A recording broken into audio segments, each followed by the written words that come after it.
Este patrimonio cultural ancestral del que es preciso que el doble del que está soñando se apodere, debe conferirle una fuerza mágica gracias a la cual soportará victoriosamente la prueba de la serpiente.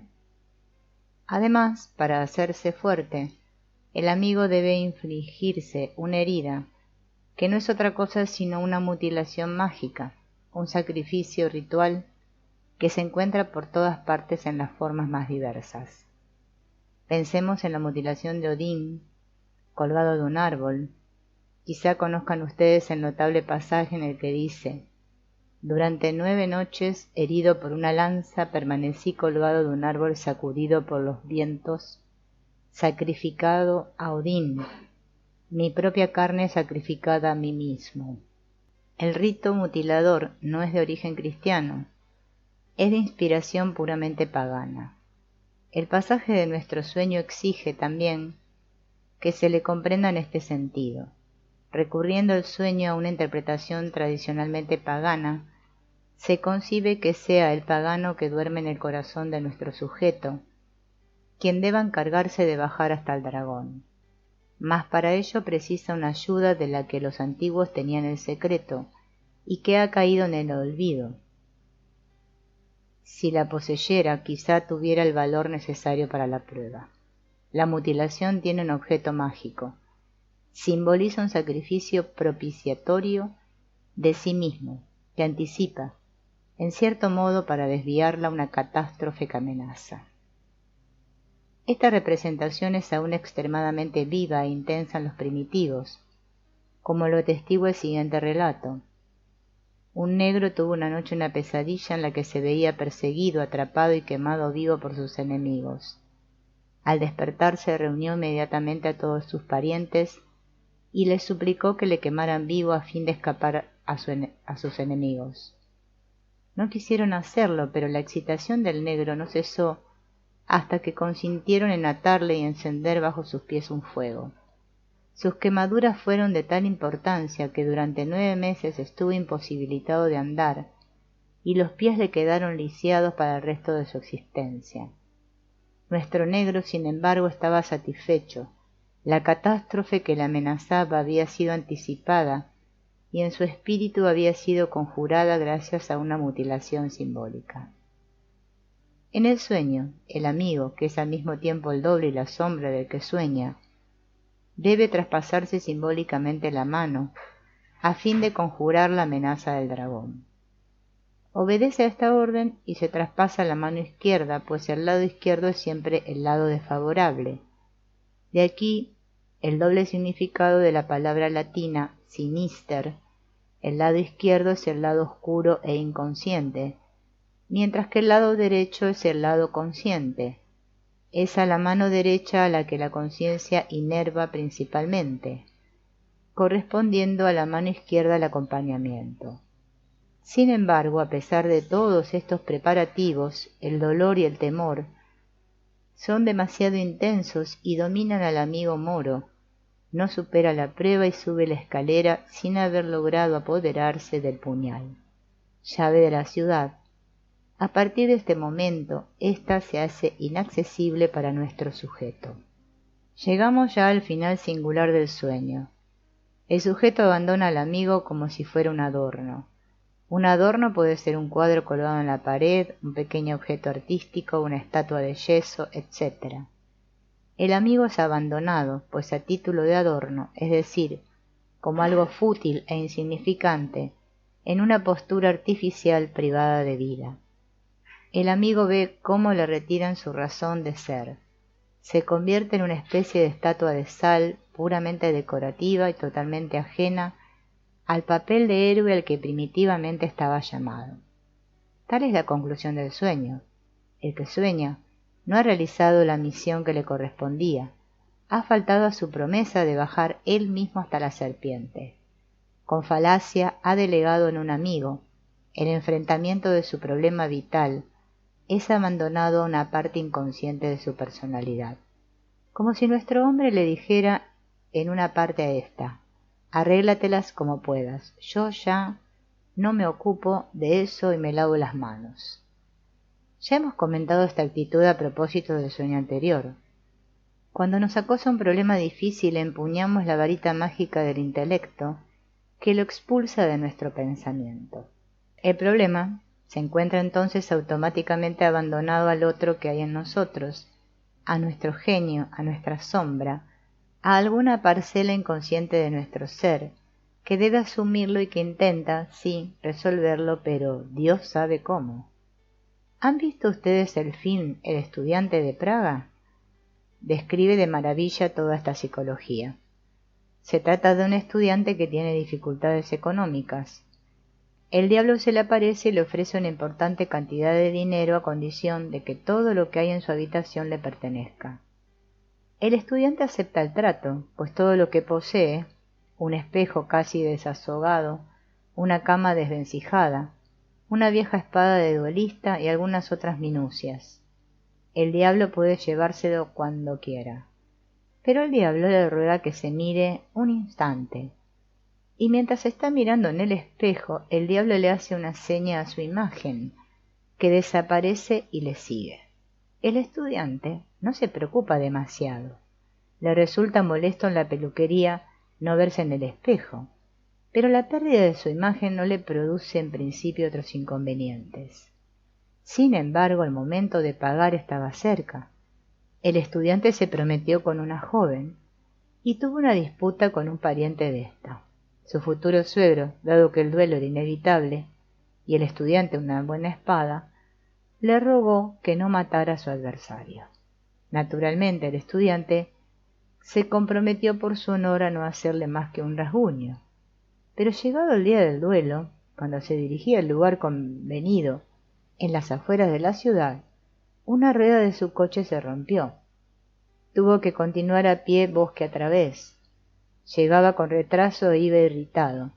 Cuando le faltaba poco para llegar, descubrió entre los árboles a un personaje que venía a su encuentro, espada en mano. Al acercársele vio que era su doble y que estaba limpiando en la hierba su espada goteante de sangre. Tuvo entonces la intuición de lo que había pasado. Se precipitó en el claro. El duelo se había celebrado ya y el adversario yacía muerto, rodeado de su sangre. Por lo tanto, había incumplido su promesa. ¿Por qué? Porque había vendido su sombra al diablo. Siempre es preferible saber lo que hay en nuestra sombra para que el diablo no se apodere de ella.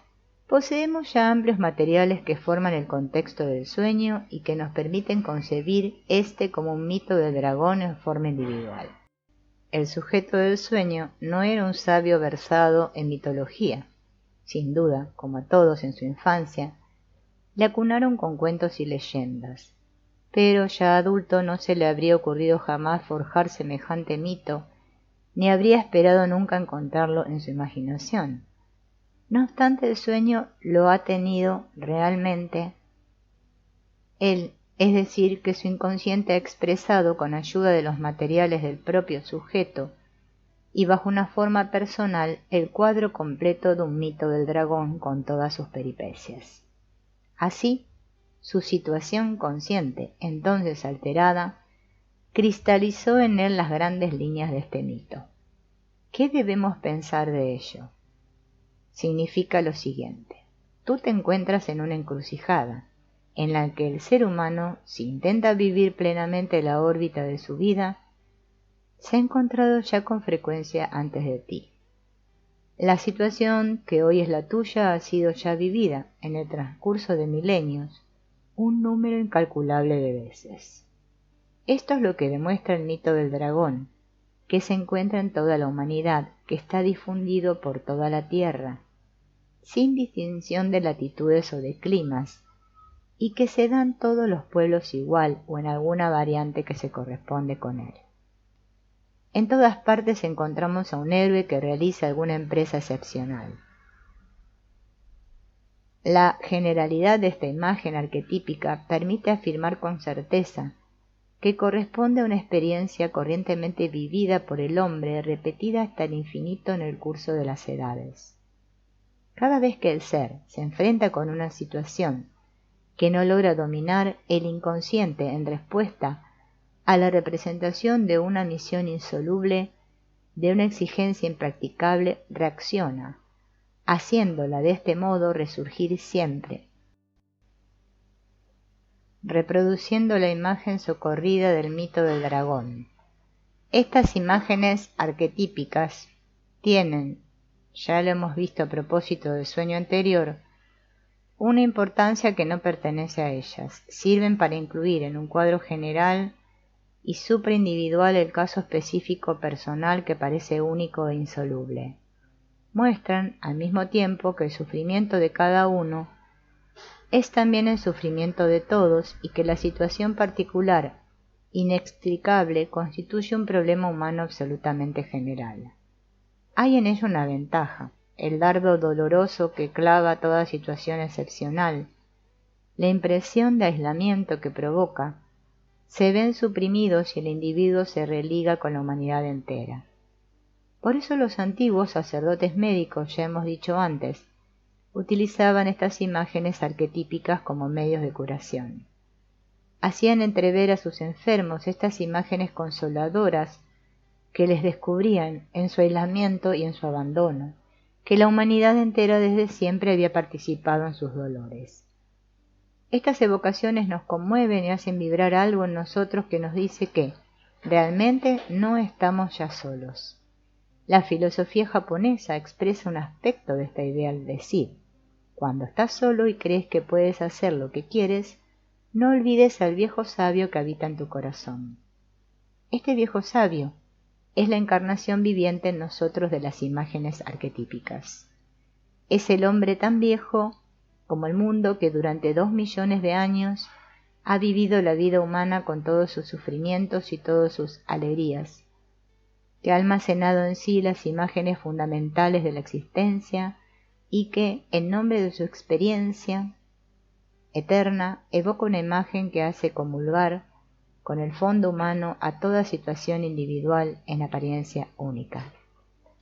Aplicar oportunamente el arquetipo que conviene no constituye solo el arte del medicine man primitivo y la sabiduría de los sacerdotes médicos que le sucedieron, sino también el de nuestros directores de conciencia, pues el sufrimiento del héroe simbólico, en el que se basa toda la religión cristiana, es también una imagen arquetípica de esta clase que eleva, liberándolo así el sufrimiento de cada uno al nivel del sufrimiento de todos.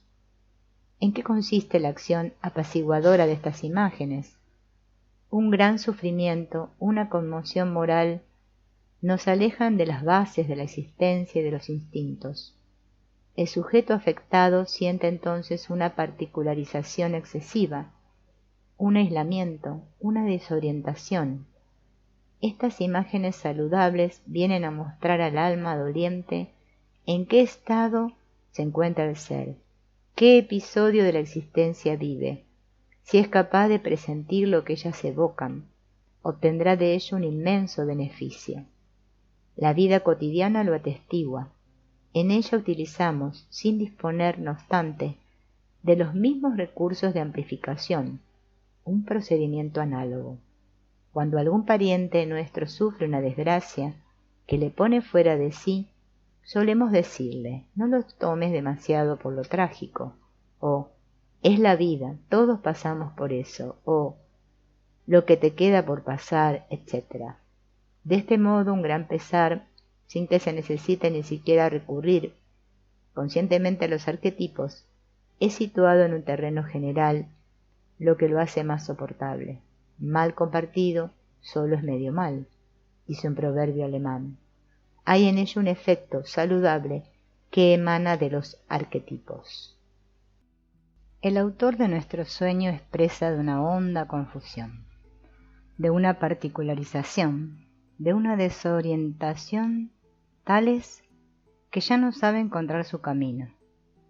No se da cuenta de la tormenta que crece y amenaza, pero el inconsciente le dice entonces: tú te enfrentas con un problema que está expresado desde siempre por el mito del dragón.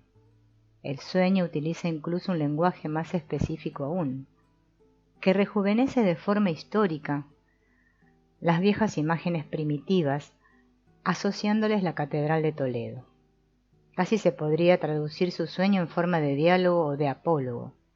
Por ejemplo, nuestro sujeto visita al viejo sabio, ese viejo sabio del que hemos hablado hace poco, y le pregunta: ¿qué me pasa? Ya no me comprendo. ¿De dónde vienes? Has estado en Toledo, en su catedral. ¿Qué has visto allí? ¿Qué es lo que te ha causado la impresión más profunda? Y el viejo sabio le hace adquirir conciencia de su situación. Has visto además, bajo la catedral, cosas muy curiosas.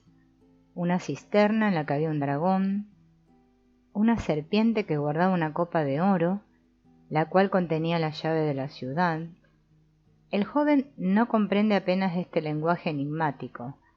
Si él pudiera resumir todas las impresiones que ha tenido en Toledo y que nosotros difícilmente podemos imaginar, puesto que no todos hemos estado allí, seguramente haría una descripción viva y sorprendente de la época medieval en su magnificencia y su potencia, y de esta ciudad que fue la sede de la Inquisición tras haber sido el centro de la ciencia árabe.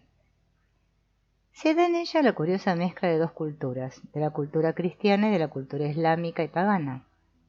Esta fusión desencadena sin duda en una persona culta poderosas asociaciones que se agrupan en torno a su concepción misma de las cosas y que alimentan sus preocupaciones relativas, de una parte al mundo cristiano y de otra a un mundo diferente y opuesto. El mundo cristiano es el mundo del sujeto que sueña, el mundo superior, mientras que el mundo pagano es un mundo subterráneo que ha sido superado. Alfonso VI logró reconquistar España y rechazar a los moros.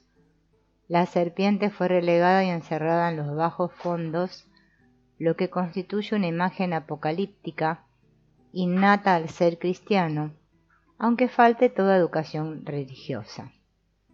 Siempre nos imaginábamos que el cristianismo consiste en una cierta profesión de fe y en la pertenencia a la Iglesia. En realidad, el cristianismo es nuestro mundo. Todo lo que pensamos es fruto de la Edad Media cristiana.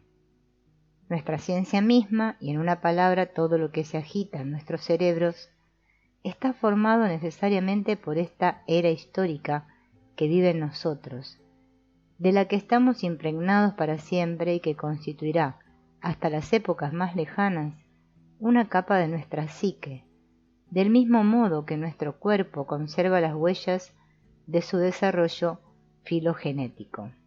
Nuestra mentalidad entera, nuestras concepciones de las cosas han nacido de la Edad Media cristiana, se quiera o no. El siglo de las luces no ha borrado nada. La huella del cristianismo se encuentra hasta en la forma en que el hombre quiso racionalizar el mundo. La visión cristiana del mundo es, por consiguiente, un dato psicológico que escapa a las explicaciones intelectuales. Es un pasado que, en sus rasgos y en sus consecuencias, será, como todo pasado, un eterno presente. Estamos marcados de una vez para siempre por el cuño del cristianismo, pero no por ello es menos cierto que llevamos en nosotros igualmente la marca de lo que le precedió. El cristianismo tendrá pronto 2000 años en la historia del mundo, y esto no es más que un breve instante. Fue precedido por un cúmulo de siglos, de innumerables milenios, en los que todas las cosas eran distintas. La época histórica solo se remonta a 4000 años antes de Jesucristo. Antes habían transcurrido de 150.000 a 200.000 años de una existencia primitiva de tribus, existencia que ha arraigado sus tradiciones en los seres y de la que todavía estamos impregnados. Lejos de haberse perdido esta tradición, continúa viviendo en nosotros e incluso se puede demostrar fácilmente que se ha confundido orgánicamente con nuestro cristianismo, pues la Iglesia Católica se ha alzado sobre la base de un sincretismo pagano. Sin embargo, la continuidad histórica está interrumpida por una falla que se expresa exteriormente en el hecho de que el cristianismo, según la enseñanza religiosa que todos hemos recibido, surgió en la historia libre de todo pasado, como un relámpago en un cielo sereno. Esta concepción fue sin duda necesaria, pero estoy persuadido de que es falsa, pues no hay nada que no tenga su historia, y tampoco el cristianismo, aunque pretenda ser una revelación única caída del cielo. Deja de tener su devenir propio, siendo sus comienzos, por otra parte, de una claridad perfecta. No solo ciertas prácticas de la misa, ciertos detalles de las prendas sacerdotales, están tomados del pasado pagano, sino que también las ideas fundamentales del cristianismo tienen sus antecedentes históricos. La falla en el seno de la continuidad no es debida, como hemos dicho, sino a la impresión profunda causada por la pretendida unicidad del cristianismo, impresión a la que todo el mundo ha sucumbido y que ha hecho, por decirlo así, que se edifique una catedral sobre un templo pagano, cuyos vestigios ocultaron también que su presencia cayó en el olvido. Así, bajo la catedral de Toledo hay una cisterna, que constituye una representación típica de un lugar antiguo de iniciación, y en la que se conserva la serpiente benéfica. Esta representación de la serpiente en la cripta oscura es una imagen pagana, que ha sobrevivido incluso en el seno de la tradición cristiana, y de la que poseemos una descripción significativa que data del siglo V después de Cristo. ¿Qué podemos concluir de todas estas consideraciones? Nuestro sueño parece decir, bajo la concepción cristiana, de las cosas subsisten los vestigios indudables de la tradición pagana, vestigios que naturalmente faltan en la tradición cristiana, pues estas supervivencias son inferiores y oscuras, referentes al alma primitiva, al psiquismo espinal, al ser amasado de instintos. Pero si estos elementos faltan en la parte superior del psiquismo, en la catedral cristiana, no por ello dejan de ser todavía vivaces en los bajos fondos. Las imágenes mitológicas de su sueño habrían debido llamar la atención del sujeto sobre el hecho de que el ser pensante y sensible en el sentido del credo cristiano había llegado a una encrucijada en la que había que adquirir conciencia de un secreto insospechado hasta entonces, del secreto antiguo de la serpiente. La amistad que el sujeto del sueño tenía con ese señor B.C., que sabía tratar a la serpiente, había debido indicarle qué actitud tenía que adoptar para abordar al dragón con provecho. ¿Qué secreto guardaba éste? ¿Ante qué se ha cerrado? Por consiguiente, la Iglesia cristiana, ¿qué es lo que ha perdido de vista, olvidado y cubierto por los siglos y que los antiguos conocían aún? Es el secreto terrestre del alma inferior, del hombre natural, que no vive de forma puramente cerebral. Aún tiene algo que decir en él la médula espinal y el simpático. Se ha tratado de escrutar, de disecar este secreto de forma racional, y se ha pretendido que se trataba de esto o de aquello, de sexualidad o de otra cosa más. Pero escapa a estas tentativas, pues implica al mismo tiempo el problema de la concepción de las cosas y resulta inabordable para todo aquel que no adopte una actitud religiosa y no se detenga en los símbolos, pues la comprensión de este misterio los exige y no se podría profundizar en él hablando solo con la razón y no diciéndole, por ejemplo, al enfermo, sino, haga esto o lo otro, o esto es bueno y aquello es malo, o también, no tenga vergüenza, vuelva a su propio ser y haga su mea culpa, pues todo ello se lo lleva el viento, y semejantes discursos no cambian nada en el estado real del enfermo. ¿Qué desean los que viven en nuestros días? Todo antes que prédicas moralizadoras, cuya música conocen desde hace mucho tiempo. Por eso consultan al médico, en el que esperan encontrar un poco de comprensión humana y algo de conocimiento de la vida. Se explica por otra parte su decisión, pues su primer deseo es que se comprenda que se trata, en ellos, de algo legítimo, algo refractario a las tentativas de proscripción moral, tentativas que han practicado hasta la saciedad desde hace mucho tiempo, con gran daño para ellos, y que les han conducido al borde del abismo. Conflictos de esta naturaleza no pueden ser resueltos a golpes de razón tonante. Su solución, por el contrario, nos lo muestra la psicoterapia moderna con mucha insistencia.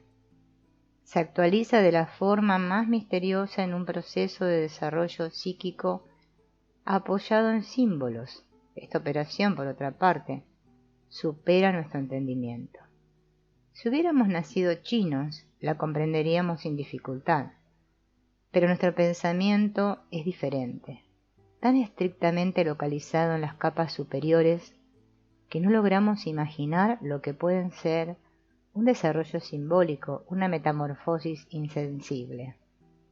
Nosotros solo concedemos crédito a la conciencia, que nos ha permitido dominar el espacio exterior y domar a la naturaleza que nos rodea y a la que ella nos hace inteligible. Pero no nos ha sido hasta ahora de una gran ayuda para estructurar nuestra naturaleza íntima, el mundo de lo infinitamente pequeño que duerme en nosotros, que constituye el secreto oscuramente presentido por nuestro ser interior, pero del que nuestra conciencia lo ignora todo todavía.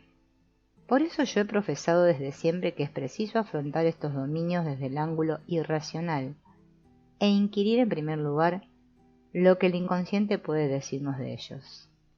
Si yo tuviera que tratar a este paciente, comenzaría nuestras conversaciones poniendo la visión cristiana del mundo sobre el tapete. Le diría: usted es, sin duda, de una alta moralidad, pero vive con una concepción de las cosas que, siendo demasiado razonable, le ha hecho perder de vista a la serpiente. Naturalmente, su ortodoxia cristiana consciente le apunta que se trata del diablo, huésped de las profundidades, y que la serpiente que le encarna debe estar proscrita en los subterráneos como un peligroso comensal al que no hay que frecuentar.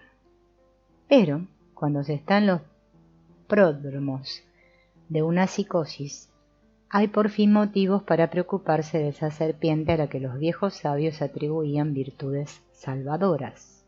Y debido a que este saber se oscureció con el tiempo, fue por lo que el sueño tuvo que recurrir al instrumento antiguo de conocimiento, a la espada discriminadora que los antiguos se habían forjado. He olvidado aún algo. La empuñadura de la espada es roja. El rojo es el color de la sangre. Cuando la sangre está en juego, la situación se hace seria y las coartadas falaces no tienen valor. ¿Qué falta comete nuestro enfermo? Él no sospecha en qué situación se encuentra e ignora por qué ha llegado a ella. Ignora también que el problema que le hace sufrir no es particular suyo, sino que constituye un mal del siglo. ¿Qué es un problema contemporáneo? Decir de un problema que es general es decir que existe en los cerebros de numerosos hombres. Estos son elegidos por la suerte, en virtud de su naturaleza íntima, para sufrir una incompatibilidad grave, que se hace aguda en el mundo moderno y para elevarla a la dignidad de problema a resolver. Son siempre individuos tomados uno a uno, que sienten un problematismo latente y que lo sufren en lo más profundo de sí mismos, quienes están llamados a responder a él y a contribuir a su solución, buscándole, puesto que no pueden evitarlo, una solución en sus propias vidas. El joven sujeto de nuestro sueño forma parte de aquellos que deben encontrar respuesta a estas preguntas. ¿Qué es lo que nos falta hoy? ¿Qué hemos omitido? ¿Qué tenemos que saber todavía? Forma parte de lo que están encargados de tender un puente entre el hombre contemporáneo y el ancestral, a fin de que salvemos el abismo abierto en nosotros entre las capas superiores de nuestro psiquismo, formadas por nuestros pensamientos y nuestros sentimientos racionales, y las capas inferiores que existen desde siempre. Es inútil decir, debería ser de otra forma porque es así. Esta fórmula estereotipada, sin embargo, se oye siempre en cuanto surgen dificultades en un orden cualquiera, aunque no constituye una contribución nueva a la cuestión planteada, puesto que todos la conocemos de antemano. Es como si se le dijera a un tífico que no debería tener la fiebre tifoidea, que él padece precisamente y que es todo su mal. Debemos esforzarnos por perder la costumbre del sempiterno. Debería. Esta pobre fórmula no cambia ya nada. Cuando un paciente viene a consulta, no basta que yo le diga, no debería usted meterse en tales problemas, pues los lleva en sí y es preciso que contemos con ellos. En cuanto se utilizan escapatorias y frases huecas, todo está naturalmente perdido. El enfermo se queda en su noche y no se sabrá jamás dónde le duele la herida ni dónde yace la serpiente. En el momento en que se produjo nuestro sueño hace muchos años, yo no podía comprenderlo. Sin embargo, tras haber estudiado numerosos sueños de esta clase, tuve la sensación de que si me hubiera sido dado en aquella época tomar el caso en mis manos, habría podido ayudar al joven, quien quizá no se habría suicidado. Desde entonces he visto numerosos casos parecidos. A menudo la comprensión real de un sueño como este ayuda a que en una existencia se produzca un cambio radical. Con seres sensibles y refinados, artistas e inteligentes, nunca se pondrá demasiada atención. Las trivialidades no sirven para nada. Es preciso ser serios y llegar al fondo de las cosas. El joven había elegido Toledo, a la vez como meta de su viaje y como tema de su sueño, por razones particulares. Hemos olvidado con toda ingenuidad que bajo nuestro mundo de razón hay hundido otro mundo. No sé cuánto tendrá que sufrir todavía la humanidad para hacerse esta confesión. Es como si, por ejemplo, no sospecháramos que somos nosotros quienes hemos hecho la guerra y nos imagináramos que ésta ha venido por sí misma. No es tan sencillo como parece. Si nuestro joven no hubiera comprendido el sentido de su sueño, habría debido decirse: soy presa de algo que me tiene aprisionado y que, reduciendo mi horizonte, me cierra a otras percepciones y me las hace parecer extrañas. He pasado junto a un secreto. ¿Cuál es? Oculta una llave, el instrumento esencial para la entrada en la ciudad, gracias a la cual se podría mandar sobre el conjunto. El conjunto es la personalidad total, el alma entera, y no ya solo una de sus parcelas. Le es preciso restaurar la unidad del país, la integridad del dominio psíquico. Solo será soberano del todo aquel que tenga valor para apoderarse de la llave, cuya conquista supone que se sea sin malicia, es decir, como un niño, como el muchachito que fuera el sujeto del sueño. Su amigo B.C. cumplía esta condición, pues no tenía miedo de ese secreto y lo abordaba con toda la ingenuidad. Como es sabido, el niño, que no tiene más que un pie en el mundo de la conciencia, que no está todavía comprimido y dirigido, dispone del olfato necesario para conversar amistosamente con el animal que hay en él. Esta última expresión despierta en nuestra mente un hondo disgusto. Este animal en nosotros es, sin embargo, algo muy natural, y no es más abominable que los animales que viven en la naturaleza circundante y que realizan fielmente la voluntad del Creador, cosa que no podríamos pretender de nosotros mismos, puesto que siempre tratamos con nuestros caprichos y nuestros cambios bruscos de ir con rodeos ante ella. Nuestra ambición no trata de realizar la totalidad de nuestro ser. Una ambición semejante sería poco cómoda y desagradable. Los animales, por su parte, son verdaderamente ellos mismos. El animal y la planta son para mí los símbolos mismos del ser piadoso. Todo nos induce a inspirarnos en su ejemplo. Viven la totalidad de su ser, como el niño vive la suya. Bajo el dominio de los hombres, esta inconsciente plenitud naturalmente ha desaparecido. Pero, ¿por qué Cristo dijo: sed dulces como las palomas e inteligentes como la serpiente? El final de esta sentencia suena mal en nuestros oídos. Igualmente, Cuando dice ama a tu prójimo, encontramos bello este pensamiento, pues nos dispensa de ocuparnos de nosotros mismos, pero cuando añade como a ti mismo, este añadido no tiene ya nuestra adhesión y pretendemos que el amarse a sí mismo sería hacer profesión de egoísmo. Amarse a sí mismo. No era necesario predicárselo a los antiguos, que lo hacían de un modo natural, y hoy haríamos bien en tomar en serio este como a ti mismo. ¿Cómo puedo amar a otros si no me amo a mí mismo? ¿Cómo se puede ser altruista si se maltrata a uno mismo? Cuando tratamos a nuestra persona con la dignidad que le corresponde, cuando nos amamos a nosotros mismos, vamos descubriendo y de descubrimiento en descubrimiento, comprendemos lo que somos y qué es lo que importa que amemos. Se trata nada menos que de poner el pie en la boca del dragón. Todo aquel que sea incapaz de amor será incapaz de metamorfosear a éste, y las cosas proseguirán su antiguo curso. Se ha olvidado que bajo la catedral cristiana se encuentra un santuario antiguo de iniciación, en el que vive una serpiente, fiel guardián de la copa de oro, que contiene la llave de la totalidad.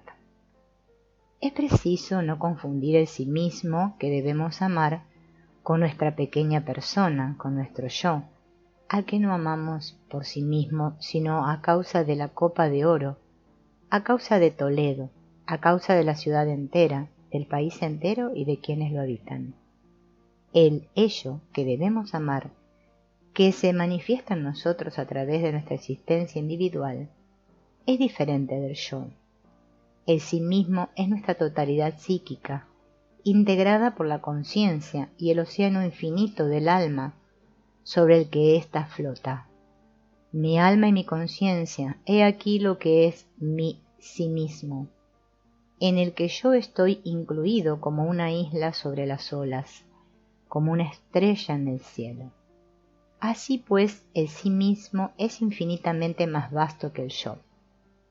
Amarse a sí mismo debería ser amar a esta totalidad, a través de la cual se amaría a la humanidad entera. Es imposible amar a nadie si uno se odia a sí mismo. Por eso se siente un malestar en presencia de un modelo de virtud que, llegando hasta el suplicio, queda rodeado de una atmósfera de martirio. Semejante virtud se parece extrañamente al vicio. Algo originariamente bueno se ha transformado en algo que no lo es ya, en una escapatoria. En nuestros días, cualquier hombre mezquino puede afectar una gran respetabilidad yendo a la iglesia y amando a su prójimo. Hay en ello un estado falso de raíz, un mundo artificial. Estos problemas se apoderaron de nuestro joven. Una fuerza creadora residía en él, revelada en su sueño bien compuesto y que debería haberle ayudado a resolver el problema. Él debería ser el héroe que desciende en persona a su mundo subterráneo, a su triste cueva oscura, por amor a la copa de oro que contiene la llave que conduce a la totalidad. Jamás alcanzaremos nuestra totalidad si no asumimos las oscuridades que hay en nosotros, pues no hay cuerpo que en su totalidad no proyecte una sombra, y esto no en virtud de ciertos motivos razonables, sino porque siempre ha sido así y así es el mundo. El hombre, en determinada acepción, no es bueno, a pesar de todo lo que se quiera pretender, no lo es, y más vale pues tener conciencia de ello y preguntarse cómo incorporar de forma sensata este aspecto de la naturaleza humana a su todo. Los hechos están siempre presentes, aun cuando haya que interpretarlos entreviendo su reverso. ¿Cómo es posible, por ejemplo, que un hombre bueno tenga un hijo granuja o una hija abominable? Los padres no saben sino exclamar: «¡Ah, pobres hijos! ¿De dónde les puede venir? ¿Cómo se explica que un porcentaje sorprendente de hijos de pastores padezcan una moral insanity, una perversión del sentido de los valores? Deriva sencillamente de que sus padres, que se hacen los ignorantes, han sido obligados a una respetabilidad maldita, de la que su naturaleza, sin que se dieran cuenta, está a menudo harta. Si hubieran podido ser ellos mismos, no se habrían visto obligados a proyectar en sus hijos los pecados que creían haber sofocado definitivamente en ellos mismos. Hay en esto una grande y trágica verdad, pues no se puede ser absuelto de pecados que no se han cometido. Como vemos, este problema es de los más complejos. Raciocinar no sirve de nada. Dependemos en una gran medida de la gracia del inconsciente, de su buena voluntad para indicarnos las vías que a través del laberinto de nuestra psique deben conducirnos a buen puerto. Si nuestro joven hubiera comprendido su sueño, habría sabido que debía interesarse con toda urgencia por su mundo oscuro, oculto y cubierto por su conciencia moral cristiana. ¿Qué hizo en lugar de esto? Rechazó todo su problematismo en el inconsciente y al personaje del héroe que habría debido guiarle le redujo a la condición de un adorno. El resultado de ello es que todo el entusiasmo y todo el impulso heroico necesarios para abordar el problema, que toda la tensión energética, van a ser derrochados en enojos y en oscilaciones circulares y que el joven será víctima de una psicosis maníaco-depresiva. Epílogo. Las nociones fundamentales de mi psicología han quedado expuestas a lo largo de esta obra. El lector no habrá dejado de constatar que esta psicología no se apoya en postulados académicos, sino en la experiencia del hombre sano y del hombre enfermo. Tal es el motivo por el que no ha podido encerrarse en el estudio de la conciencia, de sus datos y de sus funciones. Debió consagrarse a esta parte de la psique a la que se llama inconsciente. Todo lo que hemos dicho sobre este debe ser entendido cum grano salis, pues se trata siempre a este propósito de constataciones indirectas, ya que el inconsciente escapa a la observación inmediata. Las concepciones que de él nos forjamos no son sino las deducciones lógicas de los efectos que ejerce. Estas deducciones solo tienen, si se va al fondo de las cosas, un valor de hipótesis. En cuanto a saber si las representaciones de la conciencia están en condiciones de captar y de formular de modo adecuado la naturaleza del inconsciente, es esta una cuestión que excede al espíritu humano. Mis concepciones sobre el inconsciente han sido elaboradas poco a poco, bien porque me haya esforzado por encontrar el denominador común, que acerca, en una relación lógica, el mayor número posible de hechos observados, bien porque haya intentado prever el desarrollo futuro probable de un estado psíquico determinado, bien definido, lo que es también un método para experimentar la exactitud de ciertas hipótesis, como es sabido. Numerosos diagnósticos médicos, en el momento en el que el médico los formula, apenas si podrían ser motivados y solo el curso previsto de la enfermedad los confirma. Estoy convencido de que el estudio científico del alma es la ciencia del futuro. La psicología es la más joven de las ciencias naturales y su desarrollo no ha pasado todavía del estadio de los primeros pasos. No por ello deja de ser la ciencia que nos resulta más indispensable, con una claridad cada vez más meridiana. Parece, en efecto, que no son ni el hambre, ni los temblores de tierra, ni los microbios, ni el cáncer, sino sencillamente el mismo hombre lo que constituye el mayor peligro para el hombre. La causa de esto es sencilla. No existe todavía ninguna protección eficaz contra las epidemias psíquicas. Ahora bien, estas epidemias son infinitamente más devastadoras que las peores catástrofes de la naturaleza. El máximo peligro que amenaza tanto al individuo como a los pueblos en general es el peligro psíquico. Ante él, la razón ha dado pruebas de una impotencia total, explicable por el hecho de que sus argumentos actúan sobre la conciencia, pero solo sobre la conciencia, sin tener el menor influjo sobre el inconsciente. Por consiguiente, un peligro mayor para el hombre emana de la masa, en el seno de la cual los efectos del inconsciente se acumulan, amordazando, sofocando las instancias razonables de la conciencia. Toda organización de masa constituye un peligro latente, al igual que una concentración de dinamita, pues de ella se desprenden efectos que nadie ha querido y que nadie es capaz de contener.